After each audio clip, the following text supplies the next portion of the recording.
Here we are, everybody. It's the month of December. It's snowing outside. We're headed to the holidays. What's happening in the real estate market? Stick around. We're going to get into that today.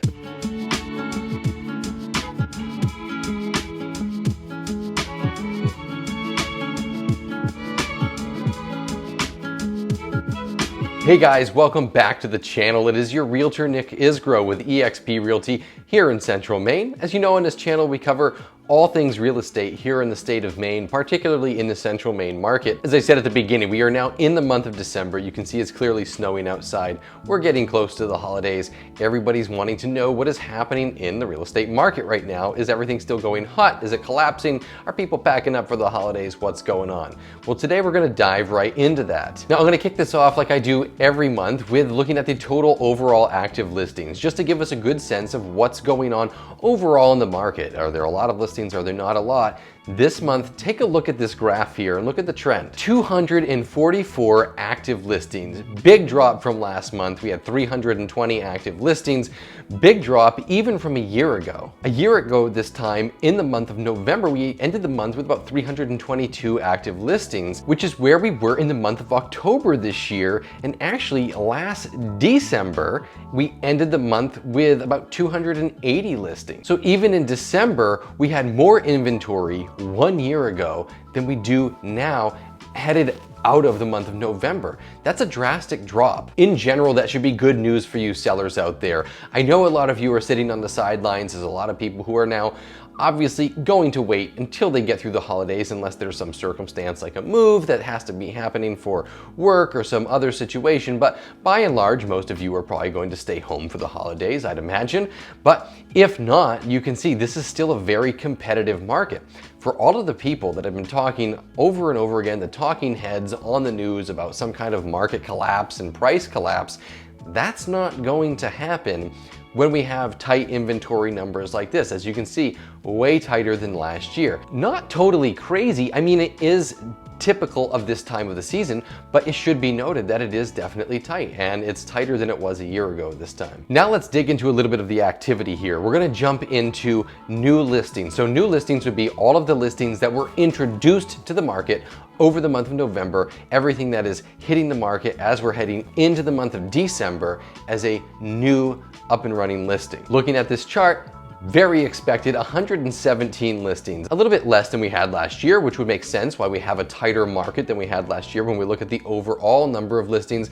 But really, this isn't some kind of earth-shattering number. We would expect to see this kind of a dip. I'm imagining when we close out the month of December, we're gonna see somewhere definitely under 100 new listings, because as we just said a little bit earlier, most people, unless there's some situation out of their control or has to happen, they're gonna stay home for the holidays. You're not probably going to list your house in the month of December unless you're preparing for closings in January and February. Now, this is a real interesting number that I want to look at this month. This is the number of listings that sold in the month of November.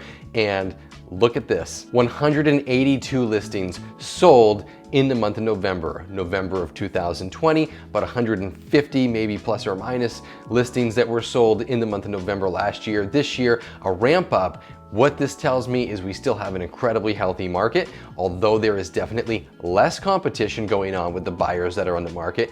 Buyers are out there and they're hungry and they're buying the homes. Now, just as we start looking at these trends, to put this in perspective, about 180 or so listings that we sold in the month of November.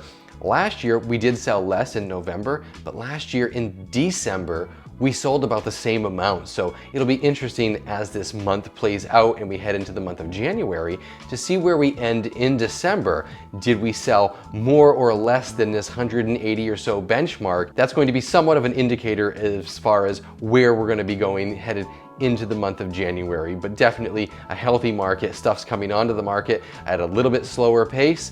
There's less listings, but those less listings are being caused by the fact that we still have a lot of active and engaged buyers that are out there making deals, getting the job done, buying the homes. So how does this affect the overall inventory? And as you know, every month I go over these same numbers. We're jumping into the absorption rate now. Now, if you haven't watched these videos in the past, the absorption rate is essentially how many months of supply of homes do we have in the market. So if there were to be no more homes introduced to the market and we were to sell everything that we have right now, how long would it take?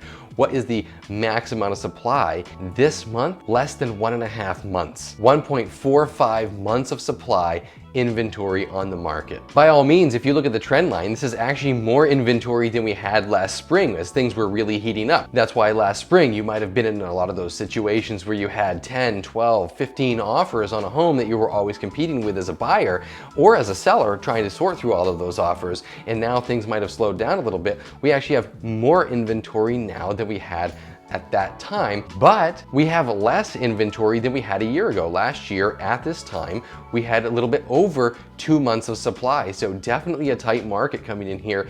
And these are all, again, those signs that for those who think there's going to be some major pricing crash, in order for that to happen, outside of some cataclysmic event that we can't control, obviously outside of the real estate market, but as a real estate professional operating a real estate business, we look at these numbers and say, really a healthy market, a normal market, 6 months of supply. That would be a good thing to have 4, 5, 6 months of supply. If you think these prices are going to really drop anytime soon, you're going to be talking about adding maybe 4 or 5 times the amount of inventory that we have now, maybe even more than that. You know, you're talking about 8, 9, 10, 11, 12 months of supply in the market.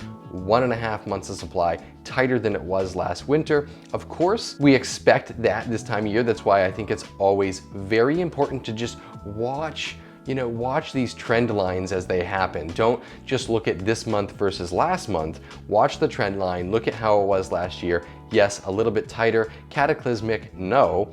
Really just a continuation of the same market space that we've been operating in for a couple of years now. All right, now we're getting into a couple of my favorite statistics because I think this is very, very helpful to both sellers and buyers. The first thing I want to look at now is the average days on market. This is how many days from the time that a home is introduced to the market until it goes in escrow is that sitting on the market. As you can see here in Central Maine, about 25 days in this last month. This was the average days on market for the home. And that really puts us about right where we were last year. Last year's number for the month of November headed into December was about 26 days on average on the market, but nothing earth shattering. It means there's a decent amount of time. People are having a couple of weeks to get in there, look at those homes, make the offers. Sellers are not necessarily having those situations over and over again where it's on the market for a couple of days and you have 20 bids. But historically speaking, that's still a very short time. You're talking a couple of weeks and these things are still going under contract. So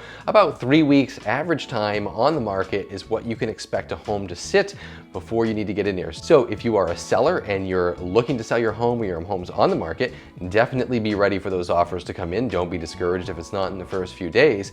If you're a buyer, realize that, yeah, you got a little bit of time, but if you see a listing that you like, you still want to get in there and make your decisions fairly quick in a healthy amount of time, because you're really talking about 3 weeks, maybe a little bit more, plus or minus a few days to get those homes under contract. All right, guys, the last number we're going to get into today is the sale to price ratio. And as you know, the sale to price ratio is how much of the list price does the home actually sell for. As you know, and I bring up a lot, last summer we had a couple of months where the average sale to price ratio was 102% of the list price. So people were offering on average more than the home was even listed for over this last month. Not surprising, you can see slight downward trend, about 96.7% of the list price. So not a lot of wiggle room. We know prices are still high, prices are still healthy for you sellers out there. This is just indicative of a seasonal trend. It's close to where we were really last January, February, which is even more doldrums of winter kind of price structure, but nothing really out of the ordinary here. It's not the hottest market of the year, but it's still incredibly strong. But if you are a buyer, looks like there might be a little bit of negotiating room on some of those deals out there. So great time if you are a buyer to be out there still actively engaged in the market. Okay, everybody, that's really all I have for you today. As you can see, there's really nothing earth-shattering, and frankly, that's a good thing. Now, while I think there could be definitely some room to play here, maybe a little bit more easing up on the rate of appreciation, which we really won't know if that's going to play out until we get to that spring market, because that's where a lot of those price jumps really start to take off for the year. But in general, just a very healthy, normal market. If you're a seller, the prices are remaining strong, your sale time is relatively quick. If you're a buyer, a little bit of room for deals out there, definitely a little bit less competition, but you still want to be actively engaged, so you don't miss the deals that you're looking for. As always, guys, if you are currently in the market, whether you're a seller or a buyer, whether you're looking to sell or buy, or just want a little bit of information on the process, please feel free to go ahead and drop a comment down below. I would love to hear from you, hear what your experience is, what your thoughts or maybe even your anxieties are about entering or getting out of the market right now. As a reminder, my name is Nick Isgro with eXp Realty here in Central Maine. If you did like this video, if it added value to your process in buying or selling of a home, please do go ahead and do me a favor. Go ahead and like this video, hit the subscribe button, knock the little alarm bell, and you'll be notified every time we put out new content. Of course, ever so grateful for all of you guys for tuning in week after week to these videos and sticking around to the end. Until next week, I'll see you next time.